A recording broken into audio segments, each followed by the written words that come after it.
नमस्कार, times now Bharat पर आपका स्वागत है। आपके साथ मैं हूं राकेश पांडे। शाम के 5 बजने वाले हैं। वक्त हो गया है देश के सबसे पसंदीदा डिबेट शो राष्ट्रवाद का। इस वक्त हमारी मौजूदगी है मुरादाबाद में। लखनऊ से लेकर मुरादाबाद तक आज जबरदस्त सियासी हंगामा हुआ। संभल जाने की कोशिश में समाजवादी पार्टी के नेताओं को हाउस अरेस्ट किया गया।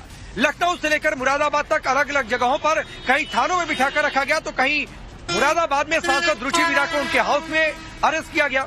इसके साथ ही लखनऊ में माता प्रसाद पांडे को रोका गया। सवाल यह है कि जब संभल में 10 तारीख तक निषेधाज्ञा लागू है, बाहरी लोगों के प्रवेश पर पाबंदी है, तो संभल जाने की समाजवादी पार्टी के नेताओं की जिद क्यों? जब संभल जाने की कोशिश कामयाब नहीं हुई, तो समाजवादी पार्टी आज जमीयत के रास्ते पर चलती नजर आई। 5-5 लाख के मुआवजे का ऐलान किया गया, जो जमीयत उलेमा की ओर से पहले किया गया था। तो सवाल ये है कि समाजवादी पार्टी खड़ी किसके साथ है? क्या सिर्फ ये वोट बैंक के लिए एक पोस्टरिंग हो रही है? आज अखिलेश यादव के एक सोशल मीडिया पोस्ट पर भी बवाल मचा है। 2006 का एक सोशल मीडिया 2006 की एक खबर को लेकर उन्होंने सोशल मीडिया पोस्ट किया है। तो सवाल ये उठ रहा है कि बांटने और गुमराह करने के रास्ते पर क्या समाजवादी पार्टी चल पड़ी है? इन सभी बातों पर हम चर्चा करेंगे, लेकिन उससे पहले इस रिपोर्ट को देखिए।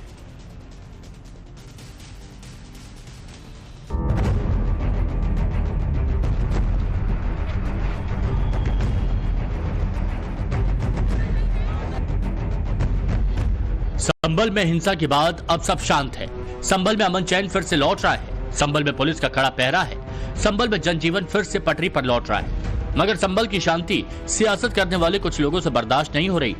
संभल की शांति कुछ लोगों को पसंद नहीं आ रही, और शायद यही वजह है कि ये लोग संभल जाने की जिद पर अड़े हैं। संभल में पॉलिटिकल टूरिज्म की कोशिश की जा रही है। मोदी योगी के खिलाफ सियासी एजेंडा सेट करने की कोशिश की जा रही है। समाजवादी पार्टी को उम्मीद थी कि आज उनका डेलीगेशन संभल जाकर सियासत का नया चैप्टर खोलेगा, लेकिन योगी ने मामला इस तरह टाइट किया कि समाजवादी पार्टी का कोई भी नेता संभल की बाउंड्री तक भी नहीं पहुंच पाया। संभल जा रहे समाजवादी पार्टी के नेताओं को या तो उनके घरों से निकलने ही नहीं दिया गया, या फिर रास्ते में रोक लिया गया। 4 तस्वीरें देखिए। पहली लखनऊ से, जहां यूपी विधानसभा में नेता विपक्ष और समाजवादी पार्टी के सीनियर लीडर माता प्रसाद पांडे के घर पुलिस का पहरा लगा दिया गया। संभल में समाजवादी पार्टी का जो 15 सदस्यीय डेलीगेशन जाने वाला था, उसकी अगुवाई माता प्रसाद पांडे को ही करनी थी। दूसरी तस्वीर मुरादाबाद से, जहां समाजवादी पार्टी की सांसद रुचि वीरा के घर पर संभल जाने की तैयारी चल रही थी और उनके घर भी पुलिस पहुंच गई। तीसरी तस्वीर फिर लखनऊ से, जहां समाजवादी पार्टी के प्रदेश अध्यक्ष श्यामलाल पाल को तो घर से निकलने का मौका ही नहीं मिला। यहाँ भी पुलिस नोटिस लेकर पहुंच गई और समाजवादी पार्टी के नेताओं को घर बैठने पर ही मजबूर कर दिया गया। चौथी तस्वीर समाजवादी सांसद इकरा हसन की, जहां मुरादाबाद जाते वक्त उनके काफिले को हापुड़ में रोक लिया गया। ये तो बड़ी डेमोक्रेसी की लोकतंत्र की हत्या है। एक तरफ आप पहले मारेंगे, फिर उनका हाल जानने भी नहीं देंगे। हमें जो पीड़ित परिवार हैं, हम उनसे मिलना चाहते हैं, उनका हाल जानना चाहते हैं। तो भाई ये तो पूरे मनमानी हो रही है। आप देख ही रहे हैं संभल में सब क्या हुआ है। और अभी भी ये दमनकारी नीति है कि लोगों को सबको हाउस अरेस्ट कर रहे हैं या घर के बाहर आके खड़े हो गए या ऐसा माहौल बना रहे हैं। हम लोग जाएंगे और हम और अपने साथियों का भी इंतजार कर रहे हैं। प्रयास तो रहेगा, देखिए, क्योंकि हमारे लोग हैं, परेशान हैं, उनके बीच में जाना फर्ज है हमारा। तो जैसा भी होगा जाने की कोशिश तो रहेगी। शासन ने 10 तारीख तक रोक लगाई गई है वहाँ पे। जी, देखिए, इसीलिए कोशिश कर रहे हैं कि संसद में आवाज उठा सके। कोर्ट में डाली गई है पिटीशन।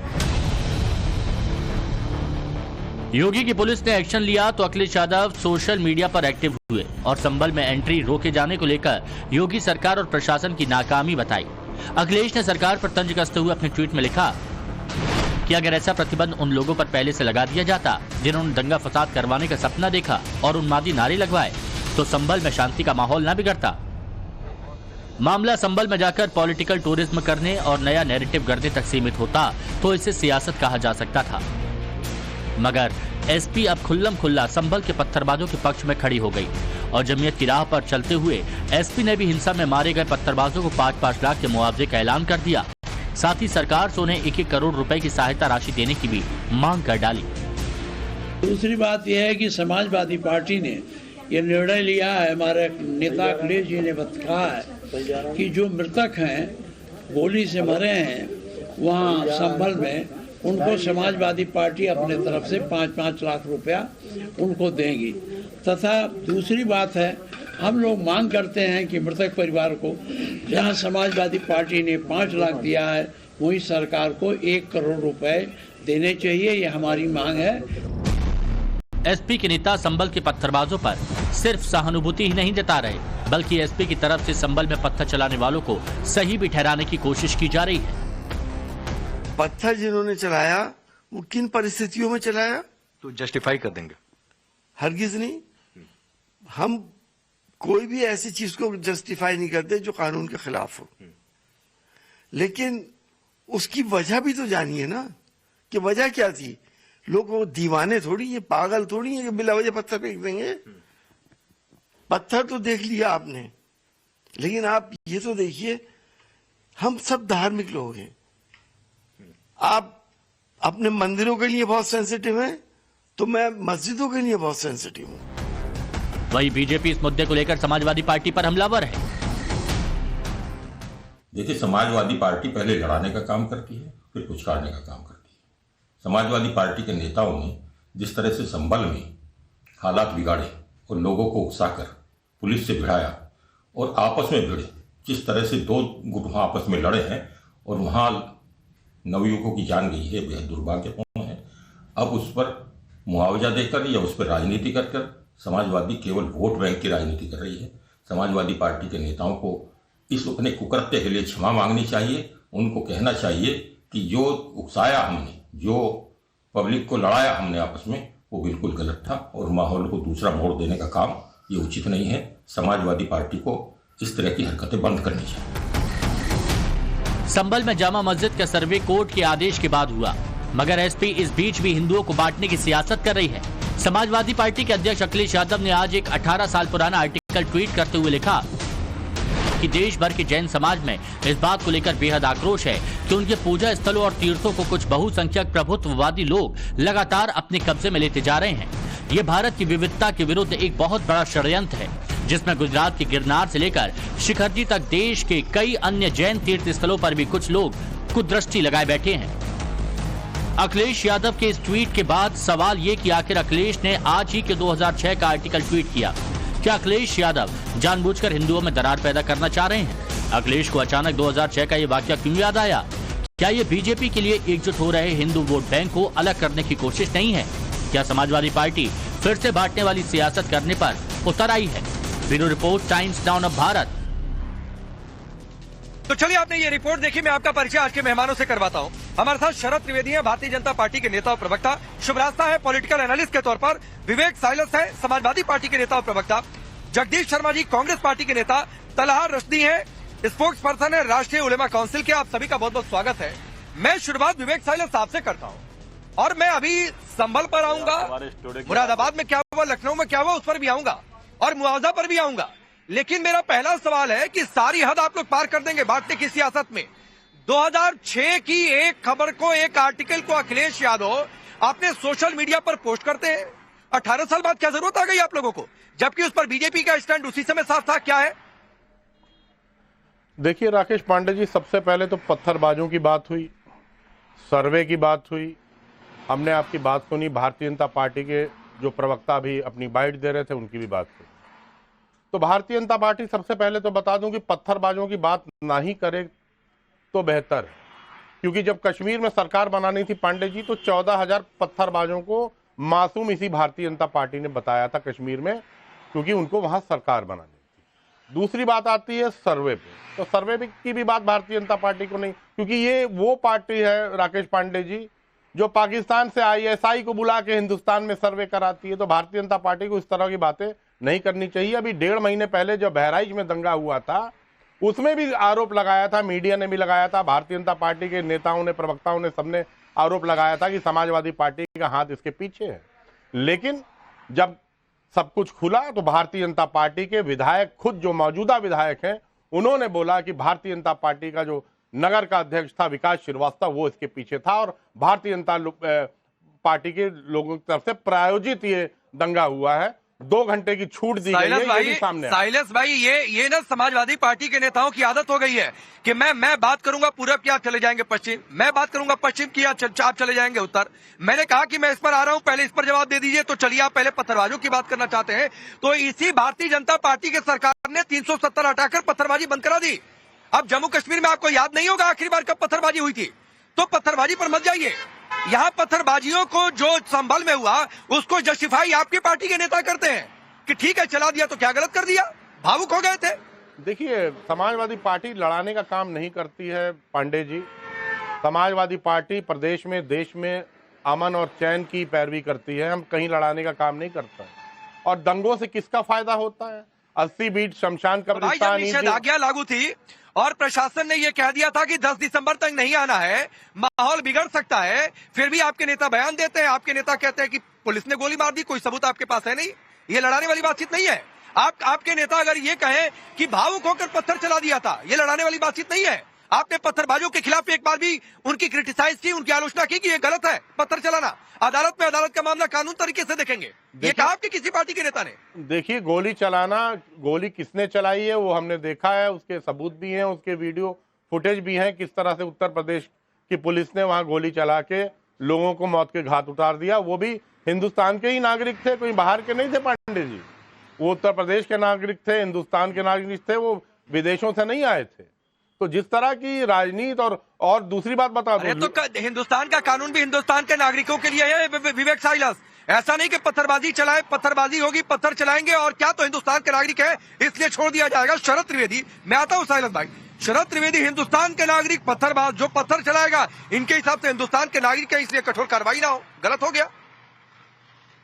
देखिए पांडे जी, पहले तो मैं विवेक मेरे बहुत अच्छे मित्र हैं और बड़े प्रखर प्रवक्ता हैं, वो कम से कम असत्य ना बोल रहे। अभी तक जो कहानी सामने खुल के आई है, जो इन्वेस्टिगेशन चल रहा है, उसमें एक भी व्यक्ति, किसी भी पुलिस की कार्रवाई, मैं गोली की बात नहीं कर रहा हूं, किसी पुलिस की कार्रवाई से कोई हताहत नहीं हुआ है। और कल एक वीडियो आया है जिसमें एक व्यक्ति जिसकी देहांत हुआ था, उसने ये बताया कि साहब मैं एक वेटर की नौकरी करता था, मैं भाग रहा था, मैं गिर के मुझे चोट लगी, जिसके बाद उसका देहांत हुआ है। तो ये कम से कम असत्य ना बोले। और दूसरी चीज ये है कि आज जो हम तो चलिए, हमें तो सब सांप्रदायिक कहते हैं, ये तो हार्डकोर सेकुलर है। इन्होंने तो हिंदुओं पे गोली चलाई, 130 लोगों पे गोली चलाई, कोई दर्द नहीं हुआ। और मुलायम सिंह जी ने कहा था कि अगर दोबारा मौका मिलेगा तो दोबारा गोली चलाएंगे। और वो निहत्थे लोग थे, उनके हाथ में कोई पत्थर नहीं था, कोई तमंचा, कोई तलवार नहीं थी। और दूसरी चीज ये है कि अभी माता प्रसाद पांडे जी ने बहुत अच्छी बात कही है कि समाजवादी पार्टी इनको 5-5 लाख रुपए दे रही है। लेकिन मुझे ये भी बताएं कि जो 20 पुलिस वाले वहां पे हमारे बेहतरीन कर्मी, जिन्होंने जो पूरे हथियारों से लैस थे, उन्होंने अपने चोटें लगवा ली, उन्होंने छर्रे लगवा लिए, लेकिन उन्होंने कोई कार्रवाई नहीं करी जिससे कि किसी को कोई नुकसान हो। उनको इन्होंने कितना मुआवजा दिया है? क्या उनके घर कोई जाने को तैयार है? उनका कहे कि साहब हम नहीं ठीक है। अब साइलस भाई, जो बातें शरद त्रिवेदी ने कही, आपकी सरकार में गोली चल गई कार सेवकों पर, लहूलुहान हो गई अयोध्या की सड़कें, तो ठीक है, क्योंकि आप अभी भी दलील देते हैं कि कानून व्यवस्था के लिए जरूरी था भाई। लेकिन यहाँ पर कानून व्यवस्था की दलील आपको नहीं समझ में आती है। आपके हिसाब से अगर मान ले कि जो आपके तर्क दे रहे हैं कि पुलिस ने गोली चला दी, तब कानून व्यवस्था नहीं समझ में आती है आपको। देखिए, आप गोली चलाने की बात कर रहे हैं, कार सेवकों की बात कर रहे हैं, लेकिन पांडे जी मुझे बड़ा आश्चर्य होता है कि आप लोग बिहार की वो घटना क्यों भूल जाते हैं। यहाँ भारतीय जनता पार्टी की सरकार थी और 9 दुर्गा भक्तों को मौत के घाट उतार दिया था। क्या वो भक्त दुर्गा के भक्त नहीं थे? क्या वो दुर्गा माता के अनुयायी नहीं थे? या भारतीय जनता पार्टी की सरकार थी, उनको गोली मार के उनकी हत्या कर दी गई थी बिहार में, तो भारतीय जनता पार्टी को क्या लाइसेंस मिल गया है क्या कि हाँ हम दुर्गा भक्तों पे गोली चला देंगे? और मैं आपसे पूरब से सवाल पूछूंगा, पश्चिम जाएंगे, पश्चिम जाऊंगा, आप उत्तर जाएंगे, दक्षिण जाएंगे। शरद त्रिवेदी ने कार सेवकों पर गोली चलाने का जिक्र किया तो आपने इसको भी छोड़ दिया। सर, उदाहरण से पहले जवाब दे दिया करिए तो आपका उदाहरण सुनने में अच्छा लगेगा। पांडे जी देखिए, समाजवादी पार्टी और जो हमारा सेकुलर फ्रंट है, उनका सिर्फ एक एजेंडा है कि हिंदू मुस्लिम को बांटो, इनके ऊपर सियासत करो। देखिए, एटीएस का जब ट्रेनिंग सेंटर लखनऊ में खुला था तो उससे देश नहीं टूट गया था। अखिलेश जी ने कहा जब देवबंद में खुला तो उन्होंने कह दिया इससे देश टूट जाएगा, सांप्रदायिक भावनाएं भड़क जाएंगी। ये सिर्फ एक राजनीति, एक वर्ग के ऊपर राजनीति कर रहे हैं, इनका देश से या समाज से या नहीं। शरद जी मेरे को 30 सेकंड और दीजिए, मैं आगे बढ़ना चाहता हूं, लेकिन मेरे पहले सवाल का जवाब अभी भी नहीं मिला। और विवेक साइलस, मैं दोबारा पहला सवाल पूछ रहा हूं। हिंदू और जैन के बीच गिरनार पर्वत पर लेकर एक विवाद हुआ, उस पर बीजेपी का स्टैंड भी तब क्लियर हो गया था। नरेंद्र मोदी उस समय गुजरात के मुख्यमंत्री थे, उन्होंने कहा भी था कि जैन धर्म के किसी भी हित की अनदेखी नहीं होगी, अन्याय नहीं होगा। 2006 का आर्टिकल 2024 में क्यों पोस्ट? क्या ये गुमराह करने वाली बातचीत नहीं है? मेरे इस पहले सवाल का जवाब अभी भी नहीं मिला। देखिए पांडे जी, अभी आप लोग को पता ही नहीं है कि जैनी जो बाबा लोग हैं या जैनी जो समुदाय है, उनकी अभी कुछ दिन पहले ही अखिलेश यादव जी से मुलाकात हुई थी, उनसे बात हुई थी, उन्होंने अपना पक्ष रखा था, उन्होंने इस बात को कहा था मीटिंग में और बताया था कि उनके साथ क्या हो रहा है, उनको किस तरह से प्रताड़ित किया जा रहा है, उनको किस तरह से परेशान किया जा रहा है। तो साइलेंस भाई उनकी बात कह देते ना, उनका वीडियो बनाकर डाल देते, मुझे समझ में आता। मैं फिर सवाल दोहरा रहा हूं, 2006 का आर्टिकल क्यों शेयर किया गया? नहीं, अगर 18 साल पुरानी बात आप आज शेयर कर रहे हैं। देखिए पांडे जी, अगर अखिलेश यादव से मिले थे तो वीडियो बन जाता ना, वीडियो बनाकर डाल देते। जैन समुदाय पे अगर कोई इस तरह की आंच आ रही है या कोई परेशानी है उनको, अगर उसकी आवाज उठाई जा रही है तो आप लोगों को क्या परेशानी है भाई? आप लोग तो ईद दिवाली कोई परेशानी नहीं है, लेकिन 18 साल पुराना आर्टिकल आप देखिए। शुभराज था ये विवेक साइलस के बाहर, इनको लग रहा है सिलेबस से बाहर की बात हो गई है। मैं आ रहा हूं विवेक साइलस, क्योंकि आप जवाब नहीं दे रहे हैं। अगर जैन समाज के लोग मिले हैं शुभराज था तो एक वीडियो बनाकर शेयर कर देते तो मैं ये सवाल नहीं करता, लेकिन 2006 का एक आर्टिकल उठाकर शेयर कर रहे हैं।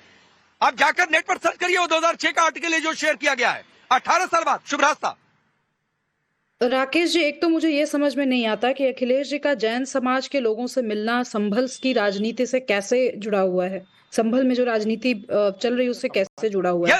मुझे बिल्कुल समझ में नहीं आ रहा है ये। और मुझे पता है कि समाजवादी पार्टी के प्रवक्ता से अगर पूछा जाएगा तो वो कहीं ना कहीं से कुछ ऐसा एंगल लेकर के आएंगे जिसका जो जमीन से कोई लेना देना नहीं है। मैं फिर से रिपीट कर रही हूँ, इसी मुद्दे पर मैं आपके यहाँ तीसरी बार आ चुकी हूँ राकेश जी। ASI के तत्वावधान में एक सर्वे चल रहा है और वो सर्वे अपने आप नहीं हुआ, बहुत कुछ ऐसे चुनिंदा जगह हैं जहां पर हाईकोर्ट के कहने पर और उनके दिशा निर्देश के अनुसार सर्वे चल रहा है। इससे किन लोगों को दिक्कत हो सकती है? और अगर दिक्कत हो रही है लोगों को लॉ एंड ऑर्डर सिचुएशन से, तो इसमें वो पॉलिटिकल पार्टीज जो कभी ना कभी सत्ता पे काबिज रही हैं, जिसमें समाजवादी पार्टी भी रही है, यह कहना कि लॉ एंड ऑर्डर की समस्या को लॉ एंड ऑर्डर के तरीके से ही डील किया जाना चाहिए, कोई राजनीति किए बिना, ये कितनी सिंपल सी बात है। इतनी सिंपल सी बात को कहने में मुझे नहीं लगता कि किसी को क्यों परेशानी होनी चाहिए। तो संविधान के दायरे में रहकर काम करने की बात है। बात 2-3 चीजें और हैं जो बृहत्तर परिप्रेक्ष्य में अगर समाजवादी पार्टी आज बात करना चाहती है कि हम बृहत्तर हिंदू समाज की बात करेंगे, बृहत्तर भारतीय सेक्युलर समाज की बात करेंगे, तो मैं एक चीज बता दूं कि कुछ एक ही पोजीशंस हैं, हिंदू धर्म की पोजीशंस हैं कुछ एक जगहों को लेकर के, जिनको मुझे लगता है कि जैसे मुसलमानों को लेकर के कुछ एक जगह, वैसे ही हिंदुओं को लेकर के कुछ एक जगह, उस पे बहुत ज्यादा बहस का मुद्दा नहीं होना चाहिए। जैसे अगर कल कोई कह दे कि हम अजमेर शरीफ में भी एक एक्सकवेशन करवाना चाहते हैं तो ये गलत होगा। मैं खुद कह रही हूँ कि ये गलत होगा। वहां पे लाखों करोड़ों लोगों की आस्था का वो है। किसी बहुत हिस्टोरियन ने बहुत कोई डिटेल रिसर्च करके नहीं लाई है, लेकिन जहां तक बात संभल की है, वहां पर एक बहुत बड़ा तबका मानता है कि कल की अवतार संभल में ही होने वाला है। अब इस चीज को किसी की मान्यता है, आप उसको उकसा रहे हैं, आप उसको उकसा करके पत्थरबाजी कर रहे हैं, और देश की आला पॉलिटिकल पार्टीज इस पे स्टैंड ही नहीं ले रही हैं, पत्थरबाजों के खिलाफ कोई स्टैंड ले ही नहीं रही हैं। तो ये तो समस्या की बात है। अगर जमीयत के रास्ते पर चलकर समाजवादी पार्टी 5-5 लाख के मुआवजे का ऐलान कर देती है, जो मारे गए, जो पत्थरबाज है अभी तक की जो पिक्चर है उसके हिसाब से, तो उन्होंने तो तय कर दिया है ना कि वो किस रास्ते पर उनकी पॉलिटिक्स आगे बढ़ेगी। बिल्कुल बिल्कुल। तो इसीलिए मैं कह रही हूँ कि आप अगर उनके खिलाफ नहीं खड़े हैं, इसका मतलब आप देश के लॉ एंड ऑर्डर के साथ नहीं खड़े हैं। तो फिर आपको क्यों ना माना जाए कि आप अनार्किस्ट से भी ऊपर लेवल की आप राजनीति करें, जिसमें आप हिंदू मुसलमान, अब तो भारतीय जनता पार्टी के प्रवक्ता थोड़ा संभल कर बोल रहे हैं कि हिंदू मुस्लिम की राजनीति कर रहे हैं। मैं तो कह रही हूँ कि देश का बंटवारा चाहते हैं, ये दूसरा पाकिस्तान बनाने की बात है। और इस बार तो पाकिस्तान की कोई ज्योग्राफी भी नहीं होगी, इनके दिमाग में जो है उसमें पाकिस्तान की कोई ज्योग्राफी नहीं है। ठीक, मैं इतना खुल करके बोल रही हूँ, इससे ज्यादा मैं क्या कहूँ। नहीं शुभरास्ता, आप बहुत बड़ी बात कर रही हैं। जगदीश शर्मा, निषेधाज्ञा दस्तक है। आपने आज देखा कि अरे समाजवादी पार्टी के नेताओं ने तो बहुत मीडिया में उनको लाइमलाइट मिल गया, तो आप लोगों ने तुरंत फुरत ऐलान कर दिया कि 2 तारीख को हम भी जाएंगे। आप पता है कि आपको भी रोका जाएगा, लेकिन जाएंगे, जिद है, क्योंकि इसी तरीके की सियासत आप भी चाहते हैं। देखिए राकेश पांडे जी, जो सुब्रता बहन हमारी जो कह रही थी कि सर्वे चल रहे हैं, क्यों रोके जा रहे हैं? भाई सर्वे मंदिर मस्जिद पे चल रहे हैं, सर्वे क्यों नहीं चल रहे हैं? कि एम्स कितने बनने चाहिए, सर्वे क्यों नहीं चल रहे हैं कि शिक्षा के काम में क्या होना चाहिए, सर्वे क्यों नहीं होने चाहिए कि रोजगार के कोई नए आयाम आने चाहिए, उन पर कोई सर्वे नहीं है। भाई ये कौन लोग सर्वे करा रहे हैं, मंदिर और मस्जिद को बार बार लेकर आ रहे हैं? यही तो चल रहा है। अजमेर शरीफ पर भी चलेंगे बहन, तो बताना चाह रहा हूं। अच्छा हो बजाय इन सर्वे के बजाय लोगों की समस्याओं पर सर्वे हुए कि महंगाई क्यों हो रही है, गरीबी क्यों हो रही है, रोजगार क्यों नहीं मिल रहे हैं, हॉस्पिटल क्यों नहीं बन रहे हैं, जहां लोग बाहर अरे जगदीश भाई, वो भी सर्वे सरकार कराती है, इसलिए अलग अलग जगहों पर एम्स बन रहे हैं, नए नए कॉलेजेस खुल रहे हैं। ऐसा नहीं है कि सप्ताह में सुबह उठकर फाइलों पर दस्तखत हो जाते हैं बिना सर्वे के। तो मत उधर जाइए। मैं फिर आपसे सवाल पूछ रहा हूँ, 2 तारीख को आप लोगों ने क्या सोचकर ऐलान किया है संभल जाने का? माथे पर सलाम करा। मैं आ रहा हूँ ना, मैं आ रहा हूँ उस पर। अरे जगदीश भाई, 2 तारीख को क्या सोचकर आपकी पार्टी ने ऐलान किया है कि संभल जाएंगे, जब 10 तारीख तक निषेधाज्ञा है? तो भाई मैं बता रहा हूँ, सुन तो लो। मेरे घर में किसी की डेथ हो जाए तो मेरे नेता, मेरे यार दोस्त सब आएंगे। उनको क्यों रोका जा रहा है? सवाल ये है भाई, सुख दुख में पत्थरबाज आपके घर के हैं, पत्थरबाज आपके घर के हैं, पुलिस वालों को पत्थरबाज आपके घर के हैं जगदीश शर्मा। सुन लीजिए ना, पुलिस वाले भी तो मेरे घर के हैं। पुलिस वाले भी तो, जिन पुलिस वालों को आपको दर्द हो रहा चोट लगे, वो भी तो मेरे घर के हैं। क्या हम ना जाएं? आप बताइए कि उनके घर ना जाएं? आपको रोका जा रहा है। अरे भाई जाना चाहिए सुख दुख में। हिंदुस्तान का जो भी नागरिक है दुखी है, कोई डेथ हो गई है, किसी चोट लगी है, तो नेता का फर्ज वहां जाके उसके दुख सुख में झूठी मरलम लगाए, पर जाए तो सही, ना जाए तो आप क्या तो नहीं गए, चले गए तो आप जाने नहीं देते। अच्छा झूठ, ओहो भाई, ना बहुत सही आपने कहा। मतलब आपने जाने की बात कही, समाजवादी पार्टी ने जाने की कोशिश की, तो झूठा मलहम लगाने के लिए आप लोग जाने की कोशिश की, पॉलिटिक्स के लिए, वोट बैंक के लिए। और तलहा रश्दी फिर को मुस्लिम वोट बैंक और मुस्लिम समाज ये जरूर सुन रहा होगा कि झूठा मलहम लगाने के लिए जो जगदीश शर्मा कह रहे हैं। रुकिए तलहा रश्दी, रुकिए भाई, हो गया।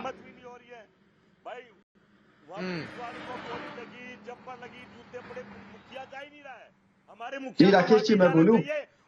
तलहा बोलिए, आप बोलिए राकेश जी। सबसे पहले तो मैं ये कहना चाहता हूं कि वही कातिल, वही मुद्दई, वही मुंसिफ, मुझे मालूम था कसूर मेरा ही निकलेगा। पहले तो आप लोग ये तय कर लीजिए कि दोहरी बात, दोहरी राजनीति आप लोग खुद कर रहे हैं डिबेट में बैठकर। एक तरफ आप ये कह रहे हैं कि जो लोग मारे गए, जो लोग मरे, उन्हें पुलिस की गोली से वो नहीं मरे, आपस की राइवलरी थी 2 गुट की, वो मरे। दूसरी तरफ आप वो कह रहे हैं पत्थरबाज थे, उनके खिलाफ कार्रवाई नहीं होगी तो क्या होगा। तो आप तय कर लीजिए कि किस तरफ आप खेलना चाहते हैं। चिट भी आपकी, पट भी आपकी, सब कुछ आप ही का रहेगा। अगर वो पत्थरबाज से 1 मिनट के लिए अगर आपकी बात तलहा रश्दी, सामने की भीड़ से जो पत्थर चल रहे थे, उस भीड़ में जो लोग थे, जो आम नागरिक संभल के थे, जो शांतिप्रिय थे, घरों में थे। नहीं, मैं आप ही के पास हूँ, मैं कहीं नहीं जा रहा हूँ। लेकिन जो आम लोग थे, शांतिप्रिय थे, वो अपने घरों में बंद थे, वो सड़क पर आकर पत्थर नहीं चला रहे थे। तो जो सामने की भीड़ में थे और किस वजह से मरे, ये पुलिस बताएगी। अरे राकेश जी, 2 मिनट सुनने का, मैं बिल्कुल बेचैन नहीं हूँ, लेकिन सामने की भीड़ से पत्थर चल रहे थे और जो भीड़ में शामिल थे वो पत्थरबाजी कहे जाएंगे, उन्हें कुछ और नहीं कहा जाएगा। आप कानून है, आप अदालत है, आप जज है, आप मुंसिफ, आप क्या है कि आप तय करेंगे। इंक्वायरी हो रही है, अभी सरकार ने भी इंक्वायरी सेटअप किया, आप अपने चैनल पे चला रहे, तो इंक्वायरी हम कोई नहीं तय कर रहे हैं। जो तस्वीरें आई, जो पुलिस ने अभी तक बताया है, मैं कुछ भी अपनी ओर से नहीं कह रहा हूँ तलहा रश्दी। वही कातिल, वही और मौतें किस वजह से हुई है, ये पुलिस की इन्वेस्टिगेशन के बाद पता चलेगा। आप क्या है, आप कैसे तय करेंगे इस बात को? आप समझिए, आप जर्नलिस्ट हैं तो आप न्यूट्रल रहिए, निष्पक्ष रहिए। पहली बात, वो पत्थरबाज थे कि नहीं तय किए, ये इंक्वायरी में तय होगा। पुलिस ने गोली मारी, कह रहा हूँ, आप पुलिस को क्लीन चिट दे देंगे, उन्हें पत्थरबाज कहेंगे। हवा से गोली लग गई, आसमान से गोली आई थी, जो बिल्कुल क्लीन चिट नहीं दे रहा चलाते हुए वो कितने, बिल्कुल क्लीन चिट की बात नहीं है। प्रशासन की ओर से ये लाइन है, आ रहा हूँ शुभरास्ता 30 सेकंड दीजिए। तलहा रश्दी, ये क्लियर कट स्टेटमेंट प्रशासन की ओर से है कि पुलिस ने गोली नहीं चलाई है। प्रशासन ये भी कह रहा है कि किसी के पास पुलिस की गोली से किसी के मरने का सबूत है तो आप सबूत लेकर आइए, हम कार्रवाई करेंगे। ये जोन के कमिश्नर ने खुद मुझसे कहा है। तो सर, अभी जो प्रशासन कहेगा वही मानूंगा, ना मैं आपकी मानूंगा, ना बीजेपी की मानूंगा, और ना मैं सपा की बात मानूंगा। राकेश जी सुनिए, 20 मिनट सुनता रहा हूँ, 2 मिनट बोलने दीजिए, 2 मिनट बात रखने दीजिए, ऐसे इंटरफेयर मत कीजिए। मैं ये कह रहा हूँ कि आपको निष्पक्ष बात रखनी चाहिए, दोनों पक्ष का एंगल रखना चाहिए। जो पीड़ित परिवार है, उनकी माँ, उनके भाई, उनके घर वालों से पूछिए क्या वो कह रहे हैं। अस्पताल में कहा गया कि पुलिस ने आके धमकाया कि खामोश रहने, कह देना तुम गिर गए हो, उसका वीडियो वायरल है। पिस्टल से गोली चलाते हुए पुलिस का वीडियो वायरल है। सीओ साहब का बयान सुनिए कि हम क्या वहां मरने गए हैं, हमको आत्मरक्षा का अधिकार नहीं है। आप कानून है, आप ट्रेंड है, आपको ट्रेनिंग दी गई है, आपको सिखाया गया, आप देश की फोर्स है, आपका धर्म है कि आप सुरक्षा करेंगे नागरिकों का। अगर नागरिक कानून को तोड़े तो आप भी कानून तोड़ देंगे। देश में संविधान है, देश रूल से चलेगा, कानून से चलेगा, रूल ऑफ दी तो आप इस वक्त चलेगा कि क्या लॉजिक है शुभराज साहब, ये क्या लॉजिक है तलहरस्ती की? पत्थरबाजी हुई क्या लॉजिक है? से चलेगा, कानून से नहीं चलेगा। आप ये सुनना नहीं चाहते, आप सच शुभराज साहब ये क्या लॉजिक है? और नहीं, मैं बिल्कुल सुनना चाहता हूँ, बिल्कुल सुनना चाहता हूँ, लेकिन हाँ शुभराज साहब बोलिए। जब आप सुनाइएगा तलहा जी तो फिर दूसरी तरफ सुनने का भी मादा रखिए। आपने कहा कि जो पुलिस ने गोलियां बरसाई और जो भी लाठी बरसे वो क्या आसमान से बरस रहे थे? मैं आपसे पूछ रही हूँ, जो पत्थरबाजी हुई थी क्या वो आसमान से बरस रही थी, या वो पत्थरबाजी फील सिर्फ उन्हीं लोगों को ही जिनके ऊपर जिन्न आया हुआ था? क्या बात कर रहे हैं? तो मैं कह रहा हूँ पहले कुछ चीजें बिल्कुल सामने हैं। आप मुझे ये बताइए कि एक सेकंड, मुझे आपसे इधर उधर की बात ही नहीं करनी। मैं आपसे सिर्फ तलहा सुनते क्यों नहीं है? आप सवाल का जवाब क्यों नहीं दे रहे? क्यों लगातार बोल रहे हैं आप? क्यों लगातार बोल रहे हैं? आपका उलेमा आपको यही सिखाता है क्या? आपका उलेमा आपको यही सिखाता है क्या? यही सिखाते हैं क्या आप यहाँ पे आकर के लोगों को? क्या बकवास कर रहे हैं आप यहाँ पर?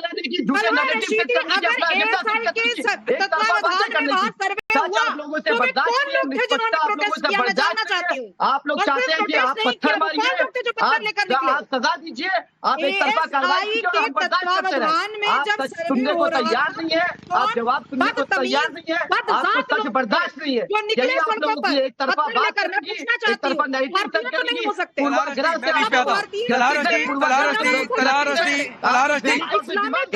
एक मिनट तलहा रशीदी, अभी आप शांत रहेंगे। अगले 30 सेकंड सिर्फ शुभरास्ता को सुनिए, उसके बाद आपके पास आऊंगा, आप जवाब दे दीजिएगा। लेकिन 30 सेकंड आप नहीं बोलेंगे प्लीज तलहा रशीदी। मैं फिर मुझे पीसीआर को कहना पड़ेगा। तलहा रशीदी प्लीज, अभी सिर्फ शुभरास्ता की आवाज होने वाला है। 30 सेकंड, उसके बाद तलहा रशीदी में आपके पास आऊंगा। और अगर मेरे बोलने के बीच में किसी ने इंटरफेयर किया, मैं घर तक बदतमीजी से छोड़कर आऊंगी उनको। ये बोला गया कि गोलियां किसने बरसाई, आसमान से बरस गई। मैं पूछ रही हूँ, जब एएसआई के कहने पर सर्वे होना शुरू हुआ तो वो कौन बदतमीज बदजात लोग थे जो पत्थर लेकर निकले? न तो उनको भारतीय संविधान में भरोसा है, न भारत की इंस्टीट्यूशंस पे भरोसा है, और न ही वो मुसलमान हैं। वो इस्लामी आतंकी, इस्लामी दंगाई हैं जो निकले। वो नहीं चाहते कि हमारे देश की कानून व्यवस्था काम करे। अगर आपको दिक्कत थी, आप अपने 5 हिस्टोरियन खड़े करते और एएसआई को कहते कि हमारे पास भी साक्ष्य है। यह करने की तो हिम्मत नहीं थी। पत्थर लेकर निकल गए, गुम्मा फेंकेंगे, पत्थर फेंकेंगे। उनको क्या लगता है कि 4 दंगाई आएंगे सामने? ठीक है तलहा, शुभराज साहब तलहा का जवाब सुनिए। तलहा बोलिए। ठीक है तलहा बोलिए। बीच में बोलेंगे नहीं, मैंने बोला नहीं। पहली बात, इनको फैक्ट चेक करना चाहिए। हाँ नहीं बोलेंगे। 30 सेकंड सिर्फ आप, 30 सेकंड सिर्फ लिखकर आते नहीं है। एसआई ने सर्वे का ऑर्डर नहीं किया, कोर्ट ने सर्वे का ऑर्डर किया, तो इनको कुछ पता है नहीं, बस बहस करेंगे ये लोग। दूसरी बात, सबसे बुनियादी बात, हवा नहीं दिया तलहा रशीदी। एक सेकंड, कोर्ट ने हवा में नहीं दिया, एएसआई का हवाला दिया उसमें। लहजे के साथ आपको घर तक पहुंचा कर आऊंगा। बदतमीजी तो मुझे भी घर पहुंचाना आता है। बीच में मत की बदतमीजी तो दिख रही है। पत्थरबाजों के साथ खड़े, शर्म नहीं आती आपको? नेशनल टेलीविजन पर पत्थरबाजों के साथ खड़े, शर्म नहीं आती? सुनिए, आपको बेपर्दा कर दूंगा, एक्सपोज कर दूंगा। जवाब सुनिए चुपचाप। आप तो करिए, आप लोग यही कर सकते हैं। व्हाट्सएप यूनिवर्सिटी शुभरास्ता 30 सेकंड। तलहा बोलिए। अब आप भी खामोश रहिए। की औकात नहीं है आप लोगों की, और वही कांग्रेस के लिए। नहीं मैंने बोल दिया भाई। शुभरास्ता 30 सेकंड सुन लीजिए, 30 सेकंड सुन लीजिए यही आपकी औकात है। प्लीज। तलहा मैं एक बात सबके लिए कह रहा हूँ, मर्यादा के दायरे में रहिए। मर्यादा के दायरे में हर कोई रहे प्लीज तलहा। और एक महिला का सम्मान कैसे किया जाता है वो भी सीखा करिए। गलत बात सबके लिए गलत है, अपनी बात रखिए। तलहा बोलिए। खेलने लगेगा, बोलने दीजिए, जवाब देने दीजिए तो राखी जी। अगर बोलिए मतलब तो ठीक है, वरना तो मैं खामोश हो जाता हूँ अगर चुपचाप मेरा जवाब सुनेंगे। नहीं बोलिए तलहा बोलिए। 30 सेकंड आपके लिए है, बोलिए। कोई बीच में नहीं आएगा। अब देखिए, कोर्ट ने सर्वे का ऑर्डर दिया। शुभरास्ता 30 सेकंड प्लीज शांत रहिए। 30 सेकंड शांत रहिए। लोगों से, इस पैनल पे बैठे हुए सभी सम्मानित लोग हैं, पढ़े लिखे लोग हैं। मैं एक सवाल करता हूं कि कोर्ट में मैं कोई एक अर्जी दायर करूं आपके स्टूडियो के खिलाफ कि आपके स्टूडियो में मेरा कोई धार्मिक भावना जुड़ी है, मेरा धार्मिक स्थल है, उसका सर्वे होना चाहिए। तो कोई भी सरकार, कोई भी अदालत होगी तो वो दूसरे पक्ष का पक्ष जानना चाहेगी, उनको नोटिस करेगी। यहाँ पे एक सेम डे पिटिशन पड़ती है, फौरन एक्सेप्ट कर ली जाती है, विदाउट दूसरे पक्ष को सुना नहीं जाता, मौका नहीं दिया जाता अपना पक्ष रखने का, फौरन उसके खिलाफ ऑर्डर हो जाता है। 2:30-3 बजे वहां से 45 किलोमीटर दूर कोर्ट से मस्जिद है, फौरन डीएम साहब के लोग भाई तलहा आपकी बात सुनिए ना, तलहा प्लीज, समय थोड़ा सा कम है। तलहा जो आपने बात कहा तो सर इसको जाकर आप चैलेंज कोर्ट में करेंगे ना, जो सुप्रीम कोर्ट में जाकर किया गया बाद में। मैं सिर्फ ये कह रहा हूँ, उसका जवाब अगर आपकी शिकायत है तो सड़क पर पत्थरों से नहीं दिया जाएगा उसका जवाब। ठीक है राकेश जी, क्या मैं 10 सेकंड का समय ले सकती हूँ? नहीं 30 सेकंड से पांडे जी मुझे बोलने दें, मैं इनका जवाब देता हूं। नहीं 30 सेकंड से ज्यादा आपको समय मिला, 10 सेकंड आप बोलिए, फिर मैं शरद त्रिवेदी के पास आऊंगा। प्लीज, समय थोड़ा कम है, किसी की आवाज नहीं, सिर्फ चुनाता 10 सेकंड, फिर मैं शरद त्रिवेदी के पास जाऊंगा आखिरी जवाब के लिए। राकेश जी, मैं इन शॉर्ट मैं बहुत कम समय में सिर्फ यही कहना चाहती हूँ कि जितनी भी लफाजियां नेशनल टेलीविजन पर की जाएं, जो लोग पत्थरबाज के साथ खड़े हैं उनकी किसी भी लॉजिक का कोई मायने नहीं रह जाता। आपको दिक्कत है कि इतना स्विफ्ट प्रोसेस क्यों है हमारे जुडिशरी का? एक बार पूछिए कि बाकी लोगों को कितना कितना झेलना पड़ा, इसी जुडिशरी की वजह से झेलना पड़ा है। आपको आज समस्या है कि जुडिशरी स्विफ्ट कैसे हो गई। समय ज्यादा लगता तो आपको दिक्कत थी कि समय ज्यादा क्यों लगी, कम लग रहा है तो दिक्कत है कि समय कम क्यों लगी। और इसका जवाब गुम्मा, पत्थर और ईंट लेकर के सड़क पर निकलना नहीं हो सकता। जो गलत है उसको गलत कहने का मादा। ठीक है, वक्त इतना ही शरद त्रिवेदी, माफी के साथ अब मैं किसी के पास नहीं आ पाऊंगा, लेकिन एक बात तलहा आपसे भी कहना है और विवेक साइलस आपसे भी कहना है और जगदीश भाई आपसे भी कहना है। तलहा, जो आपने कहा ना कि तुरंत ऑर्डर हो गया, तो सर उसका तरीका ये होता है कि अगले दिन जाकर हाई कोर्ट में चैलेंज कर देना था, जो बाद में सुप्रीम कोर्ट में पहुंचा और सुप्रीम कोर्ट से एक फौरी तौर पर एक रास्ता भी दूसरे पक्ष को दिया गया। तरीका ये नहीं था कि सड़क पर पत्थर लेकर उतर जाए। पत्थरबाजी को सर संविधान वाले देश में जस्टिफाई नहीं किया जा सकता है, मेरा सिर्फ इतना कहना है। प्रशासन ने कहा है कि पुलिस ने गोली नहीं चलाई है, प्रशासन ने यह भी कहा किसी के पास सबूत है लेकर आइए, कार्रवाई करेंगे। तो सर चैनलों पर बोलने की बजाय जाकर प्रशासन को सबूत देना चाहिए, मीडिया के सामने सबूत रखना चाहिए, मेरा सिर्फ ये कहना है। उकसाने वाली बात, भड़काने वाली बात, 10 तारीख तक मनाए, जबरदस्ती जाएंगे, इस तरीके की बातें नहीं होनी चाहिए। मर्यादा के दायरे में अपनी बात रखनी चाहिए, मेरा सिर्फ इतना कहना है। चलिए, वक्त इतना ही, आप सबका बहुत बहुत शुक्रिया।